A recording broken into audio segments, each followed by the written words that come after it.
नमस्कार, सुप्रभात, सत श्री अकाल। ड्रीमर्स के एसएससी बैंकिंग एंड रेलवे के चैनल पर आप सबका स्वागत है। तो आज हम शुरू करने जा रहे हैं हमारी मॉक टेस्ट की सीरीज़ और आज हम हमारा मॉक टेस्ट 1 लगाएंगे जो कि आने वाले एसएससी बैंकिंग और रेलवे के सभी एग्ज़ाम्स के लिए आपके लिए बहुत महत्वपूर्ण रहने वाला है। इसी के साथ आज का पहला क्वेश्चन है स्क्रीन पर।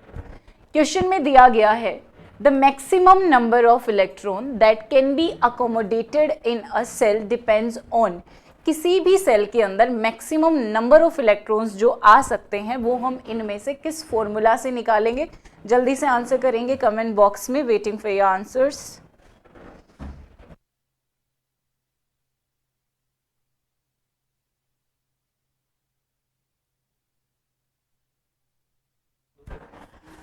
और यहाँ पर इस क्वेश्चन का जो आंसर रहेगा वो रहेगा हमारा ऑप्शन नंबर ए। जैसा कि आप जानते होंगे जब हम इलेक्ट्रिक कॉन्फ़िगरेशन करते हैं तो हमारे पास सेल होती हैं के, एल, एम और एन, जिसमें से फॉर्मूला होता है निकालने के लिए 2n²। अब n की वैल्यू पहली सेल के लिए हमारे पास 1 होगी तो हमारा आंसर आ जाएगा 2 × 1² जो कि आंसर होगा 2। यानी के सेल जो है हमारी उसमें मैक्सिमम नंबर ऑफ इलेक्ट्रॉन्स जो आएंगे वो 2 आएंगे। अगर L की बात करूं, N रिप्रेजेंट करता है नंबर ऑफ सेल को। N हमारी सेकंड सेल है, 2 का स्क्वायर 4, 4 × 2 8। यानी L के अंदर जो नंबर ऑफ इलेक्ट्रॉन्स आएंगे वो हमारे 8 होंगे। वहीं अगर बात करी जाए M की तो M हमारी थर्ड सेल है, यानी 2 × 3 का स्क्वायर। तो यहाँ पे हमारे नंबर ऑफ इलेक्ट्रॉन्स आ जाएंगे 2 × 9 विच मीन्स 18। और लास्ट वाली जो कि हमारी N सेल होती है इसमें नंबर ऑफ इलेक्ट्रॉन्स हमारे रहते हैं 32। उम्मीद करती हूँ क्वेश्चन क्लियर हो गया होगा। आगे चलते हैं हमारे अगले प्रश्न की ओर।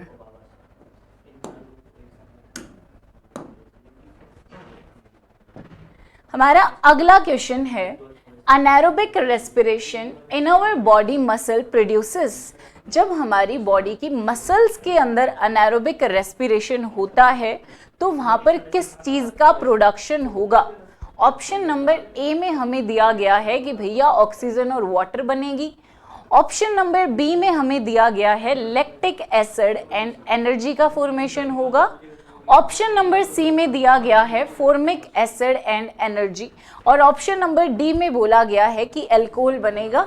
तो विद इन 10 सेकेंड जल्दी से कमेंट सेक्शन में इसका जवाब देंगे और साथ में ये भी बताएं कि ऑक्सीजन और लैक्टिक एसिड और एनर्जी का फॉर्मेशन कहाँ होगा और ऑक्सीजन जब प्रेजेंट होती है तो उस वाले रेस्पिरेशन को क्या बोला जाता है।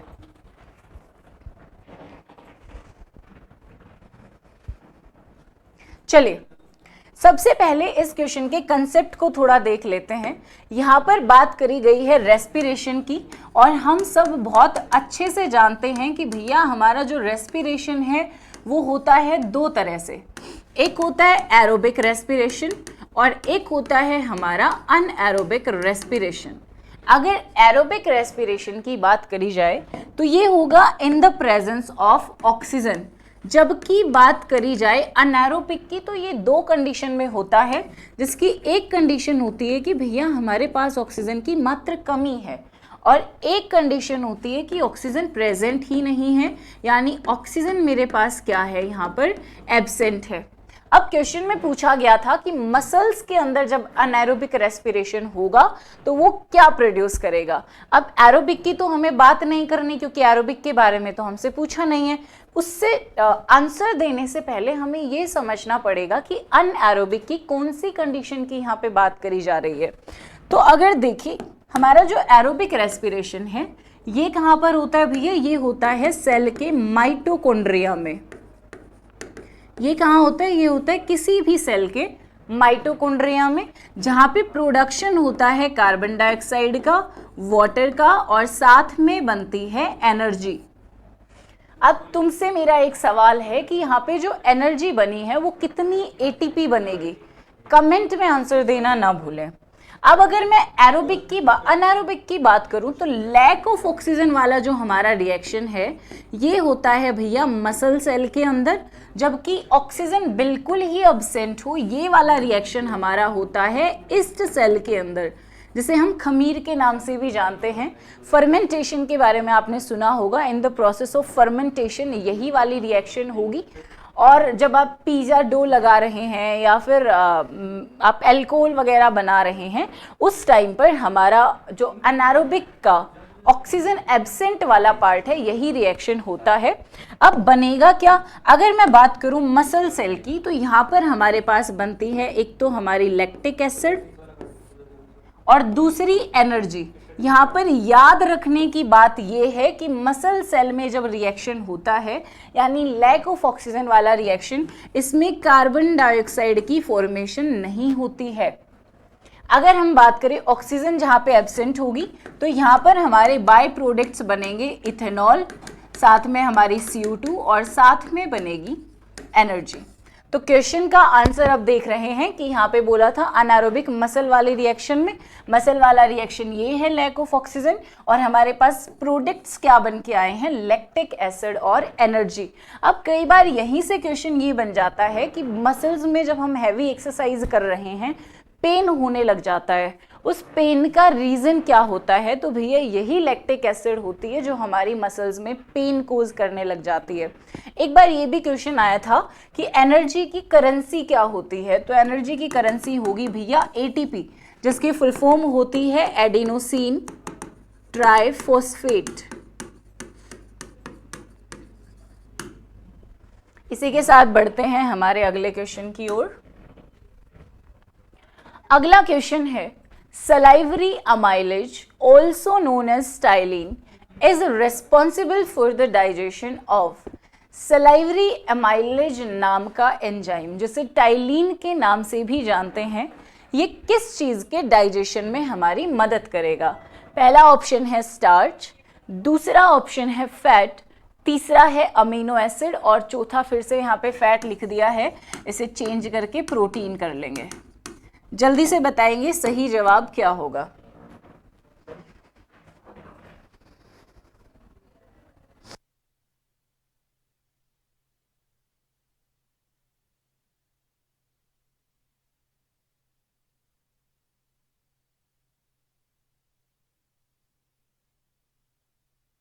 चलिए तो आप देख लेते हैं, पहले हम एंजाइम्स के बारे में थोड़ी बातें समझेंगे।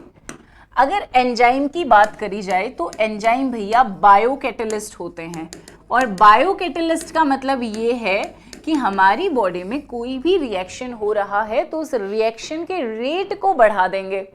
दूसरी चीज, एक लाइन बिल्कुल अच्छे से अपने जहन में बैठा लेना, ऑल एंजाइम्स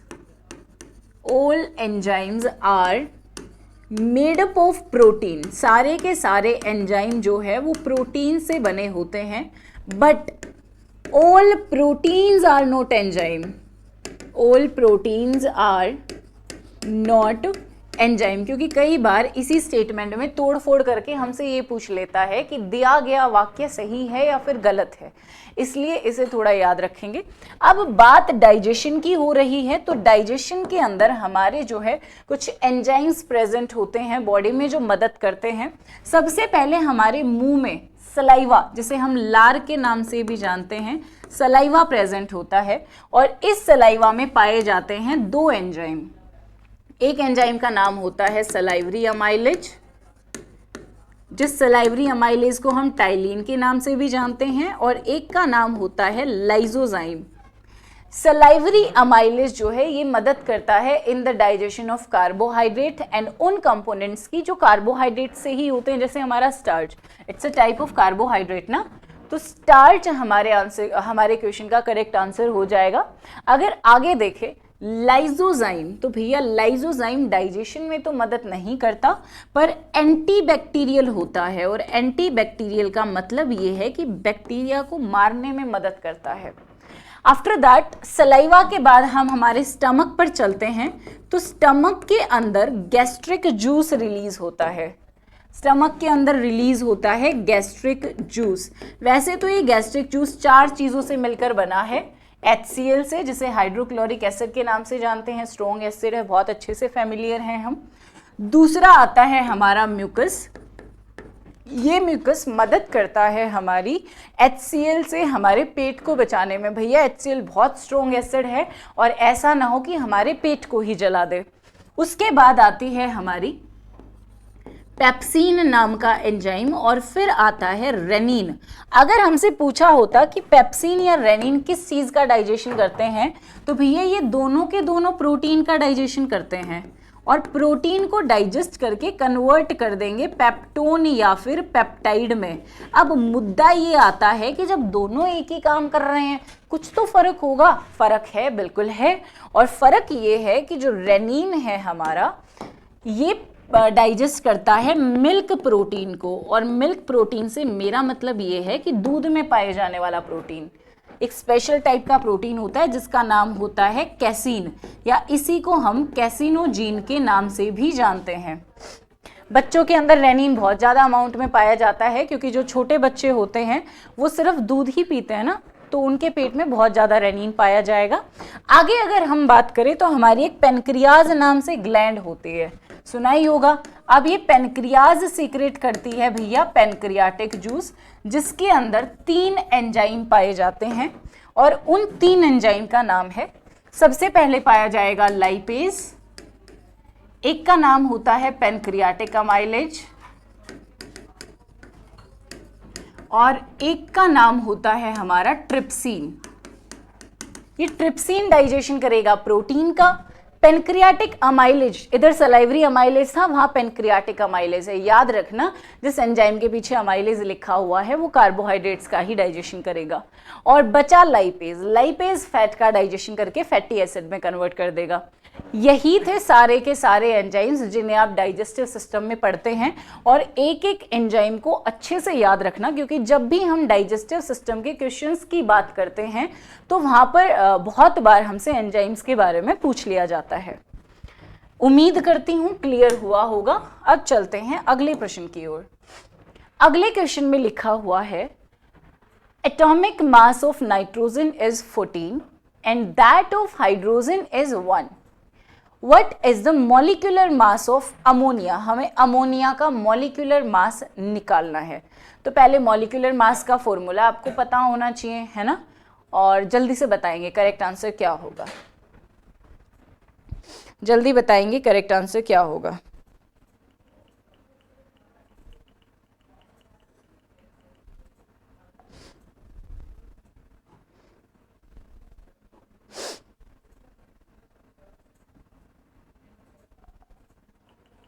जल्दी बताएंगे बेटा।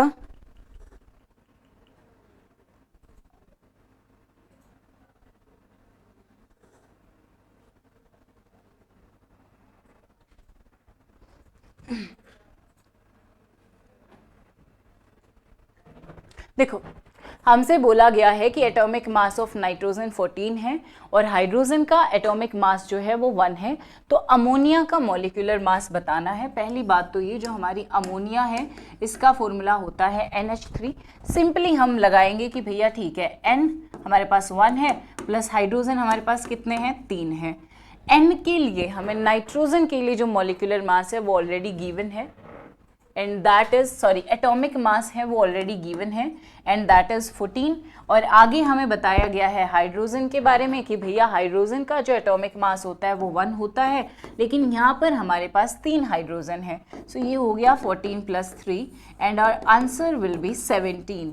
यानी जो हमारा मॉलिक्यूलर मास रहेगा for ammonia that will be 17, which is option number ए।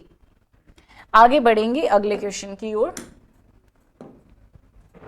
अगले क्वेश्चन में बोला गया है, which vitamin help the body in absorption of calcium. इन चारों में से ऐसा कौन सा विटामिन है जो हमें कैल्शियम के एब्जॉर्प्शन में मदद करता है।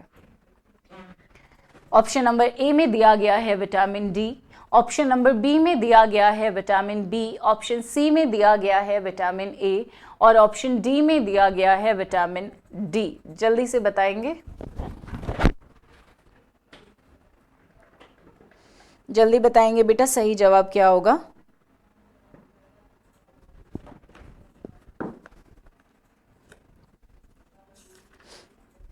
चलो, सो इसका करेक्ट आंसर तो हमारा होगा ऑप्शन नंबर ए, विटामिन डी। लेकिन थोड़ा सा विटामिन के बारे में हम यहाँ पे जानेंगे। अगर विटामिन डी की बात करी जाए तो इसका साइंटिफिक नेम होता है बेटा कैल्सीफेरोल। और विटामिन डी हमारी बॉडी में भी बन सकता है। जैसे ही हम सनलाइट में अल्ट्रावायलेट रेज के कांटेक्ट में आते हैं, वैसे ही हमारी बॉडी में प्रोडक्शन ऑफ विटामिन डी शुरू हो जाता है। यानी इसीलिए कहा जाता है कि आपको दिन में थोड़े वक्त सूर्य की रोशनी में बैठना चाहिए, ताकि हमारी बॉडी में विटामिन डी का क्या हो सके, प्रोडक्शन हो सके। विटामिन बी जो है बेटा, ये एक आपका कॉम्प्लेक्स होता है जिसके अंदर बायोटीन, नियासिन, थायमीन वगैरह आते हैं। उसके बाद अगर विटामिन ए की बात करी जाए तो विटामिन ए को हम रेटिनोल के नाम से भी जानते हैं। और विटामिन ए की कमी से हमें नाइट ब्लाइंडनेस नाम की बीमारी हो जाती है। विटामिन डी की कमी से बच्चों के अंदर रिकेट्स हो जाता है। अब तुमसे सवाल ये है कि अगर बच्चों में रिकेट्स हो जाता है तो अडल्ट्स में जो विटामिन डी की वजह से बीमारी होगी उसका नाम क्या होगा? कमेंट सेक्शन में सब अपना जवाब जरूर देकर जाएंगे। आगे अगर मैं बात करूं विटामिन सी की, तो हमारा जो विटामिन सी है बेटा, इसे एस्कॉर्बिक एसिड के नाम से भी जाना जाता है और ये सिट्रस फ्रूट्स में पाया जाता है। और हम सब बहुत अच्छे से जानते हैं कि विटामिन सी की कमी से हमें स्कर्वी नाम की बीमारी हो जाती है। इसके अलावा हमारे विटामिन ई और विटामिन के भी होते हैं। चलिए आगे चलते हैं।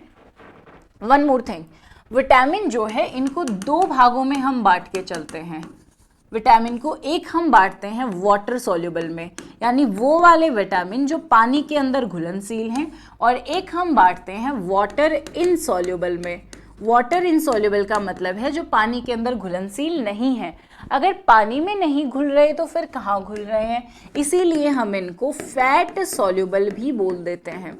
अब मुद्दा ये है कि कौन से वाटर सॉल्युबल होंगे और कौन से फैट सॉल्युबल होंगे।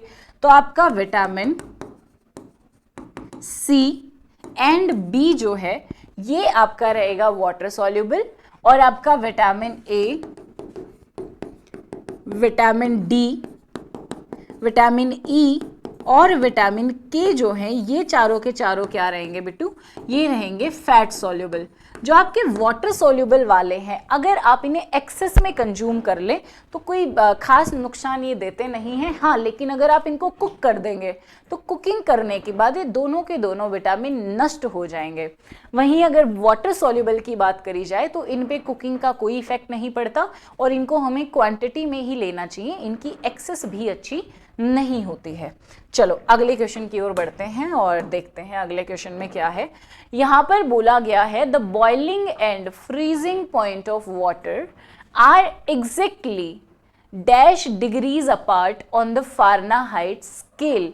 इसने ये बोला है कि वाटर का जो बॉइलिंग और फ्रीजिंग पॉइंट है वो फारेनहाइट स्केल पे कितना डिफरेंस होगा उनमें। तो ये बताने से पहले आप ये बताएं कि सेल्सियस स्केल में कितना डिफरेंस होगा।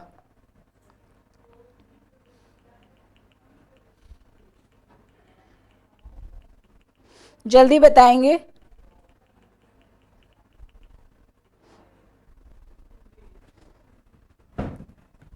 देखो बेटा, अगर मैं वाटर की बात करूं तो हमारे वाटर का बॉइलिंग पॉइंट कितना होता है? तो सबका जवाब आएगा मैडम बॉइलिंग पॉइंट तो 100 डिग्री सेल्सियस नहीं होता। हाँ होता है, बिल्कुल होता है। अब अगर मैं पूछ लूँ कि भाई इसका फ्रीजिंग पॉइंट क्या होता है फिर, तो फ्रीजिंग पॉइंट होता है 0 डिग्री। अब डिफरेंस कितना आ गया? डिफरेंस आ गया 100 डिग्री सेल्सियस स्केल पे। अब हमें यही बात फारेनहाइट पे बतानी है। तो फारेनहाइट, अगर आपको डिग्री से फारेनहाइट में चेंज करना है तो उसके लिए फॉर्मूला क्या होगा बेटा? फॉर्मूला होगा 9/5 multiply by degree Celsius, 9/5 multiply by degree Celsius, और इस पूरे को प्लस कर देंगे 32 से। अब देखो मेरे पास डिग्री सेल्सियस की वैल्यू ऑलरेडी 100 डिग्री है, तो ये क्या हो जाएगा बेटा? 9/5 मल्टीप्लाई 100 प्लस 32। तो ये 5 से डिवाइड कर देंगे इसको और ये आ जाएगा 20 आ जाएगा, है ना। अब 9 × 20 कितना होता है? 180 होता है, प्लस 32। तो हमारा आंसर कितना आ जाएगा?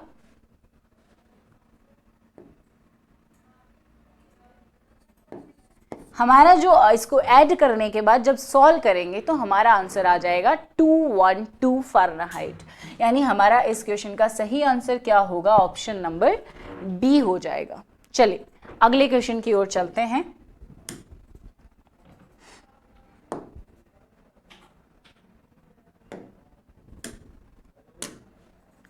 अगला क्वेश्चन है HCl hydrochloric acid is secreted by which cell.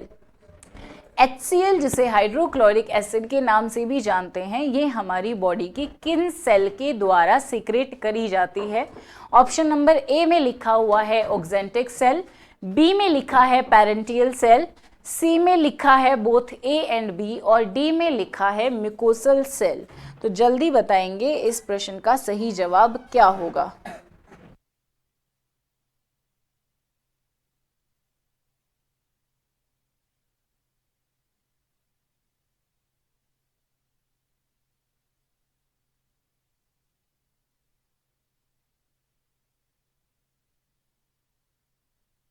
Okay तो चलिए देख लेते हैं इसका सही जवाब क्या रहेगा।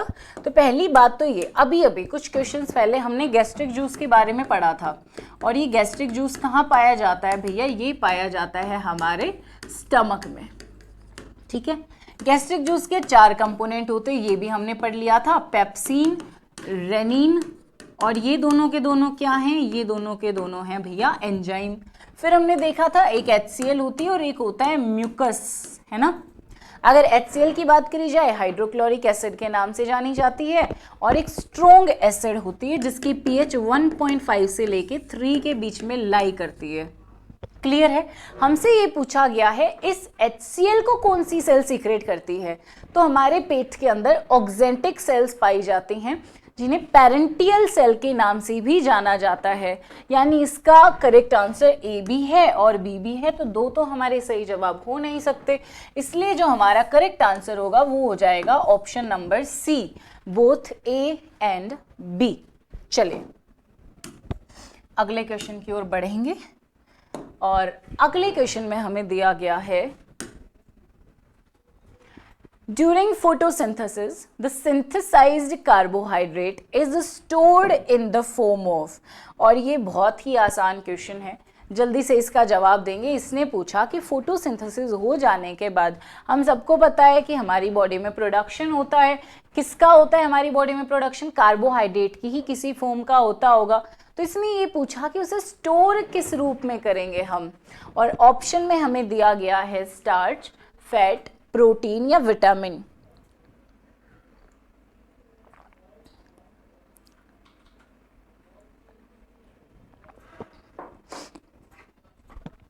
चलिए क्वेश्चन का सही जवाब जो है हमारा वो स्टार्च होगा।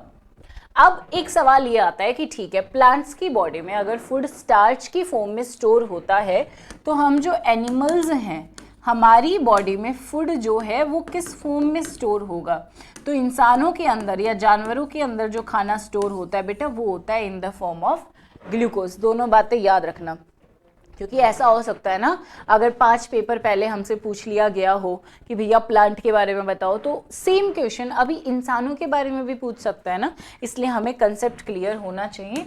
कोई भी क्वेश्चन पढ़ने के साथ साथ कोशिश करें उसके कंसेप्ट्स को भी क्लियर करने की, क्योंकि जब आप कंसेप्ट क्लियर कर लेते हैं तो सही मायने में आप किसी क्वेश्चन को सॉल्व कर रहे हैं।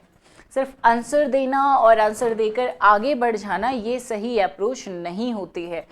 पर क्वेश्चन जब आप आंसर कर रहे हैं तो आंसर के साथ साथ उस क्वेश्चन को एकदम अच्छे से क्लैरिफाई कर लें, इतना अच्छे से कि दोबारा वो क्वेश्चन आपसे पूछ लिया जाए या उस टॉपिक से कोई क्वेश्चन पूछ लिया जाए तो बिल्कुल भी चूकने ना पाए। और हमारा क्वेश्चन है, according to Fleming's left hand rule, left hand law used to find the force on a current carrying conductor located in a magnetic field, thumb represent the direction of, thumb किसकी direction को represent करेगा, force की direction को, magnetic field की direction को, charge की direction को, या किसी की भी डायरेक्शन को नहीं करेगा।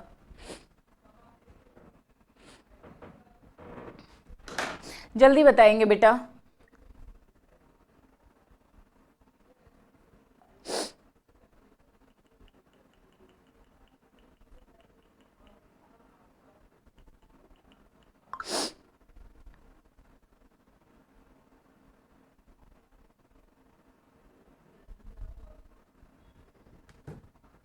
देखो ऐसे हो गई, ये मेरा लेफ्ट हैंड है, ये होता है ना लेफ्ट हैंड थंब रूल, जिसके अंदर जो हमारा ये वाला थंब है ये दिखाता है डायरेक्शन ऑफ मोशन या फिर मैं बोल सकती हूँ फोर्स को। मेरी जो आगे वाली ये वाली जो फिंगर है ये फिंगर दिखाती है बेटा हमारे मैग्नेटिक फील्ड को, और जो ये वाली फिंगर है ये दिखाती है करंट की डायरेक्शन को। तो हमसे ये पूछा गया है कि फोर्स को कौन दिखाएगा, डायरेक्शन ऑफ फोर्स कौन दिखाएगा, सॉरी थंब क्या दिखाएगा, तो हमारा थंब दिखाएगा डायरेक्शन ऑफ फोर्स। इसका करेक्ट आंसर आपका ऑप्शन नंबर ए हो जाएगा। और याद करने का तरीका क्या है, फादर, मदर और चाइल्ड, जिसका मतलब ये है फादर यानी फोर्स, मदर यानी मैग्नेटिक फील्ड, और ये क्या हो गया, चाइल्ड से आपका करंट हो गया। ठीक है, चलिए अगले क्वेश्चन की ओर चलेंगे। और अगले क्वेश्चन में हमसे बोला गया है Which of the following is not a unit of energy? इनमें से एनर्जी की यूनिट कौन सी नहीं है। पहले ऑप्शन में जूल दिया गया है, दूसरे ऑप्शन में दिया गया है आपको इलेक्ट्रॉन वोल्ट, कैलोरी और फैराडे।